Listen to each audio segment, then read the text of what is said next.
दीपू खोका, मेरे बाथरूम में झांककर क्या देखना चाहते हो? मैं नहा रही थी। मेरी बात सुनकर मेरे बेटे दीपू ने अपना सिर नीचे कर लिया और बोला, माँ, मैं भी नहाने जा रहा हूँ। तो मैंने थोड़ा और झांका। दीपू की बातें सुनकर मैंने खान से ऊंची आवाज में कहा, क्या तुम्हें नहाते समय बाथरूम में झांकने की जरूरत है? ये क्या कर रहे हो? मुझे कुछ समझ नहीं आ रहा। मेरी बात खत्म होते ही अचानक मेरी नजर मेरे बेटे दीपू की पैंट पर पड़ी। अपने बेटे दीपू की पैंट देखकर मुझे अपनी आंखों पर विश्वास नहीं हुआ। अपने बेटे दीपू की पैंट देखकर मुझे अपनी आंखों पर विश्वास नहीं हुआ। नमस्कार मेरे प्यारे दोस्तों, मैं हूं आपकी प्रिय रिया। आप सब कैसे हैं? हर दिन की तरह आज मैं आपके लिए एक नया वीडियो लेकर आई हूं। आज मैं आपको अपने बेटे के साथ अपने जीवन की एक और अद्भुत सच्ची कहानी सुनाऊंगी। मुझे पता है कि आपने शायद पहले कभी ऐसी कहानी नहीं सुनी होगी। मैं पूरे यकीन के साथ कह सकता हूं कि आज का वीडियो देखने के बाद आपको भी प्यास लगेगी। इसलिए आपसे निवेदन है कि पूरा वीडियो देखें। और आपसे विशेष निवेदन है कि हमारे चैनल को सब्सक्राइब करें।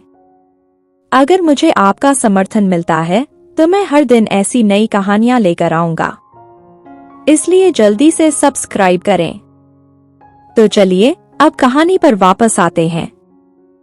मैं रिया रानी रॉय हूं। मैं 38 वर्ष की विवाहित महिला हूं।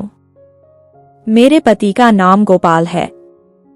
मेरे पति गोपाल मुझसे काफी बड़े हैं। मेरा एक बेटा भी है। मेरे बेटे का नाम दीपू है। मेरा बेटा दीपू 23 वर्ष का है। मैं अपने पति और बच्चों के साथ दिल्ली में रहती हूँ। मैं अब भी बहुत खूबसूरत दिखती हूँ। मेरी त्वचा का रंग चमकीला और गोरा है और मेरी आंखें हिरण जैसी हैं। साथ ही मेरी लंबाई 5 फीट 5 इंच है।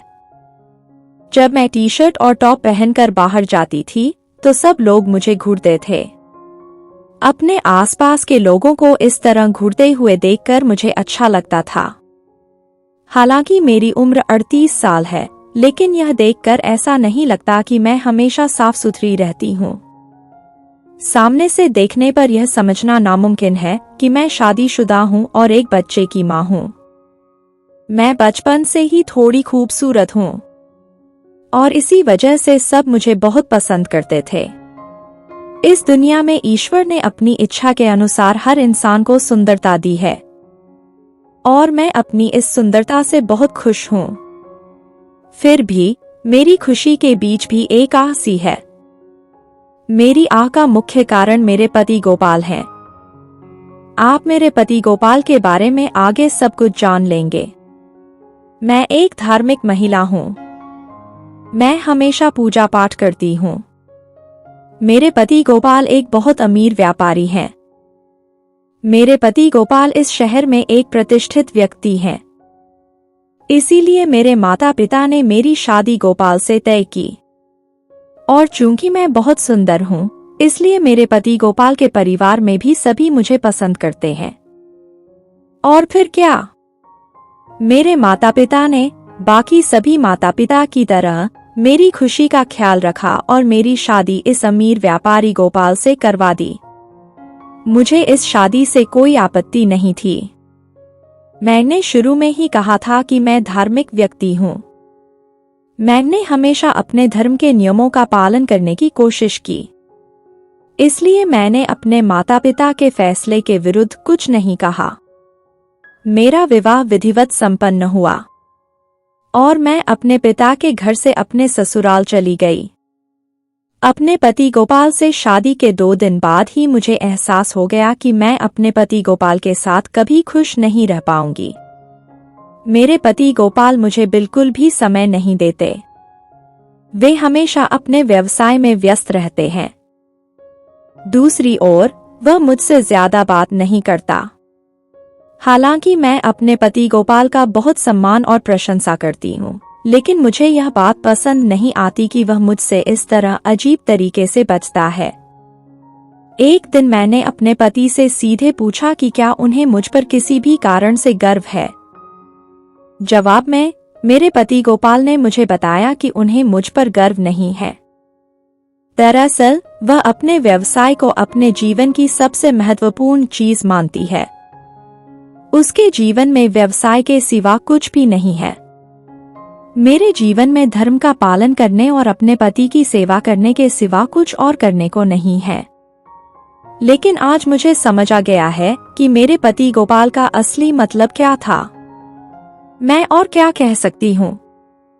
अपनी किस्मत को स्वीकार करते हुए मैं किसी तरह अपने पति गोपाल के साथ जी रही हूँ। अपने पति गोपाल से शादी के बाद से मैं कभी उनके साथ बाहर नहीं गई, नहीं मैं कभी उनसे खुलकर बात कर पाई हूँ। मैंने धीरे धीरे खुद को बदल लिया है। मैं दिन भर घर के सारे कामकाज करती थी और बाकी समय घर के मंदिर में बिताती थी। मैं अपने ठाकुर की सेवा करती थी। मुझे पता था कि एक दिन मेरे जीवन में खुशियां जरूर आएंगी, और ठीक वैसा ही हुआ। मेरे बेटे दीपू के आने के बाद से मेरा जीवन पूरी तरह बदल गया है। मैं अपना पूरा दिन अपने बेटे दीपू की देखभाल में बिताती थी। मेरा बेटा दीपू बचपन से ही हमेशा मेरे साथ रहता था। मैं जहां भी जाती मेरा बेटा दीपू हमेशा मेरे साथ होता था। मेरा बेटा दीपू बिल्कुल मेरे जैसा हो गया है। ऐसा लगता था मानो उसका सबसे पहला और अहम कर्तव्य हमेशा मेरे आसपास रहना था, और इसी वजह से मैं बहुत खुश थी। यह पहली बार है जब मैंने अपने बेटे दीपू के लिए मुस्कुराना सीखा है। मेरे बेटे दीपू का मेरे पति गोपाल के साथ कोई खास रिश्ता नहीं था। मेरा बेटा दीपू हमेशा अपने पिता से थोड़ी दूरी बनाए रखता है। जब मैं इसका कारण जानने की कोशिश करती हूँ तो मुझे अपने पति गोपाल में ही दोष नजर आता है, क्योंकि मेरे पति गोपाल मुझे समय नहीं देते। वो ज्यादा बात भी नहीं करते। इसी तरह वह हमारे इकलौते बेटे दीपू को समय नहीं देता। नहीं वह दीपू से ज्यादा बात करता है। जिस तरह वह खुद हमसे बचने की कोशिश करता है, उसी तरह हम भी उससे बचते हैं। इसमें हमें कोई खास कमी नहीं दिखती। मेरे बेटे दीपू को बचपन से ही पढ़ाई में कोई दिलचस्पी नहीं थी, इसीलिए उसने किसी तरह सारी परीक्षाएं पास कर ली। मैं दीपू से उसकी पढ़ाई के बारे में ज्यादा बात नहीं करती, क्योंकि वह खुद अपना भविष्य उज्जवल बनाने के लिए पढ़ना नहीं चाहती। मैं उससे पूछती हूँ कि वह कब तक पढ़ेगी। इसलिए मैंने अपने बेटे दीपू से उसकी पढ़ाई के बारे में बात करना पूरी तरह बंद कर दिया है। हर दिन की तरह मैं स्नान करके दोपहर में अपने मंदिर में पूजा करने आती हूँ। उसी समय मेरा बेटा दीपू कहीं से घर लौटा और मुझे पुकारने लगा। मैंने दीपू की आवाज सुनी और जवाब दिया, क्या हुआ दीपू, क्या आपको नहीं दिख रहा कि अब मेरे पूजा करने का समय हो गया है? इसीलिए तो मैं मंदिर में हूँ। आप अभी भी मुझ पर क्यों चिल्ला रहे हैं? मेरे इस सवाल के जवाब में मेरे बेटे दीपू ने कहा, मुझे पता है आप पूजा कर रही हैं, लेकिन माँ मुझे बहुत भूख लगी है, जैसा मैंने सपने में देखा था। मुझे कुछ खाना दो। मैंने अपने बेटे दीपू को कहते सुना, मैं अभी आपको खाना नहीं दे सकता। अगर आपको खाना है तो आपको थोड़ा और इंतजार करना होगा। मैं अपनी पूजा समाप्त करके भोजन परोसूंगी। तुम जाओ और स्नान करके तरोताजा हो जाओ। मैं कुछ मिनटों में आती हूँ। मेरी बात सुनकर मेरे बेटे दीपू ने कहा, ठीक है माँ, मैं तरोताजा होकर आता हूँ, कृपया पूजा जल्दी समाप्त करें। इतना कहकर मेरा बेटा दीपू मेरे पूजा कक्ष के सामने से चला गया। दीपू के जाते ही मैंने पूजा पर ध्यान केंद्रित किया। लगभग 1 मिनट बाद मैं खाने की मेज पर खाना परोसने आया। खाना परोसने के बाद मैंने अपने बेटे दीपू को बुलाया। मेरी आवाज सुनकर मेरा बेटा दीपू खाने की मेज पर आ गया। मेरा बेटा दीपू खाने की मेज पर बैठ गया और मुस्कुराने लगा। उसे इस तरह मुस्कुराते देख मैंने उससे कुछ उत्सुकता भरे स्वर में पूछा, बेटा तुम अचानक से क्यों मुस्कुरा रहे हो? क्या बात है? बताओ। मेरे सवाल के जवाब में मेरे बेटे दीपू ने कहा, अरे माँ, कुछ नहीं। आप तो पहले से ही थोड़ा मुस्कुरा रही हैं। जैसे ही मेरे बेटे दीपू ने बोलना समाप्त किया, मैंने उसकी ओर देखा। उसे देखकर मुझे एहसास हुआ कि कुछ हुआ है, वरना मेरा बेटा दीपू कभी ऐसे मुस्कुराता नहीं। मैंने अपने बेटे दीपू की ओर देखा और उत्सुकता भरे स्वर में उससे पूछा, बेटा, मैं समझ गया हूँ कि तुम यूं ही नहीं मुस्कुरा रहे हो। मुझे ईमानदारी से बताओ, तुम इस तरह क्यों मुस्कुरा रहे हो? मेरा सवाल सुनकर दीपू मुस्कुराई और मेरी ओर अपनी बाहें फैला दी। दीपू ने अपनी बाहें मेरी ओर फैलाईं और धीरे से अपने हाथ से मेरे गाल को छूते हुए मुझसे कहा, माँ, सिद्धू आपके गले में अटक गया है। यह देखकर मुझे हंसी आ गई। अपने बेटे दीपू की बात सुनकर मुझे हंसी आ गई और मैंने कहा, ओह, ठीक है, ठीक है। मुझे यह भी समझ नहीं आ रहा कि आप ऐसा क्या सोच रहे हैं जिससे आप फिर से इस तरह हंस रहे हैं। मैंने अपना वाक्य पूरा किया और अपनी सीट से उठ खड़ा हुआ। मेरे अचानक उठने के पीछे एक कारण है, और वो ये कि जैसे ही दीपू ने मेरे गाल को छुआ, मेरे मन में कुछ हलचल हुई। एक अजीब सी अनुभूति मेरे मन में चल रही थी। मुझे इस अनुभूति का मतलब ठीक से समझ नहीं आ रहा था। मैंने मन ही मन कुछ सोचा और अपने बेटे दीपू का हाथ अपने गाल से हटा दिया। मैंने अपने बेटे दीपू का हाथ अपने गाल से हटाया और खुद को थोड़ा संभालते हुए दीपू की तरफ देखा। जैसे ही मैंने अपने बेटे दीपू की तरफ देखा, मैंने पाया कि दीपू मुझे घूर रहा है। दीपू की निगाहों ने मेरे मन को और भी बेचैन कर दिया। मैंने उत्सुकता भरी आवाज में अपने बेटे दीपू से कहा, अरे, तुम मुझे ऐसे क्यों देख रहे हो? क्या तुम कुछ कहने वाले हो? मेरा सवाल सुनकर दीपू का विस्मय गायब हो गया। दीपू ने अपनी नजरें मेरी तरफ से हटाकर आह भरी। नहीं माँ, कुछ नहीं। मैं पहले से ही आपको देख रहा था। जब मैंने अपने बेटे दीपू की बातें सुनी तो मैंने कहा, ठीक है, ठीक है। तो आप यहीं बैठिए, मैं अभी आता हूँ। यह कहकर मैं अपने बेटे दीपू के सामने से उठ खड़ी हुई। मैं अपने बेटे दीपू के सामने से उठी और सीधे अपने घर की ओर चल पड़ी। मुझे समझ नहीं आ रहा कि अचानक मुझे क्या हो गया। मैं पहले कभी इतनी बेचैन नहीं हुई थी, लेकिन आज मुझे इतना अजीब क्यों लग रहा है। घर आते ही मुझे लगा जैसे मेरा पानी टूट गया हो। पानी टूटते ही मैं और इंतजार नहीं कर सकी। मैं सीधे अपने बाथरूम में गई। जब मेरा मन अशांत होता है तो मैं नहाने में थोड़ा ज्यादा समय लेती हूँ। इससे मुझे मन की शांति मिलती है। मैंने मन को शांत करने के लिए बाथरूम में जाकर नहाना शुरू किया। मैं बाथरूम में नहा रही थी और जब मैंने खुद को आईने में देखा तो मानो समय थम गया। मैं अब भी कितनी खूबसूरत दिखती हूँ। फिर भी मेरे पति मुझसे दूरी बनाए रखते हैं। वो मुझे ज्यादा समय नहीं देते। ये बात मुझे और मेरी सोच को अजीब लगती है।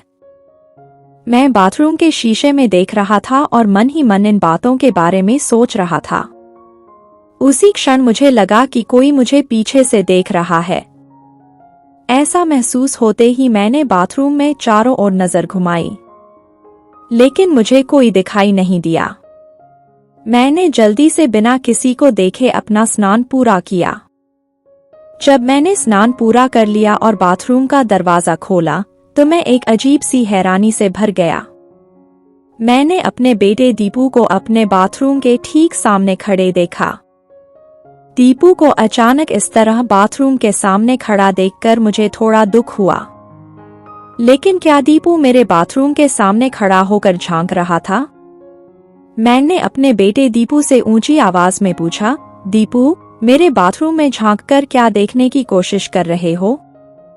मैं नहा रहा था। मेरी बात सुनकर मेरे बेटे दीपू ने अपना सिर नीचे कर लिया और बोला, माँ, मैं भी नहाने जा रहा हूँ। इसलिए मैं बस थोड़ा सा झांक रहा था। दीपू की बात सुनकर मैंने खान से ऊंची आवाज में कहा, तुम नहाने जा रहे हो तो तुम्हें बाथरूम में झांकना ही पड़ेगा। आप ये क्या कर रहे हैं? मुझे कुछ समझ नहीं आ रहा। बोलते बोलते मेरी नजर अचानक मेरे बेटे दीपू की पैंट पर पड़ी।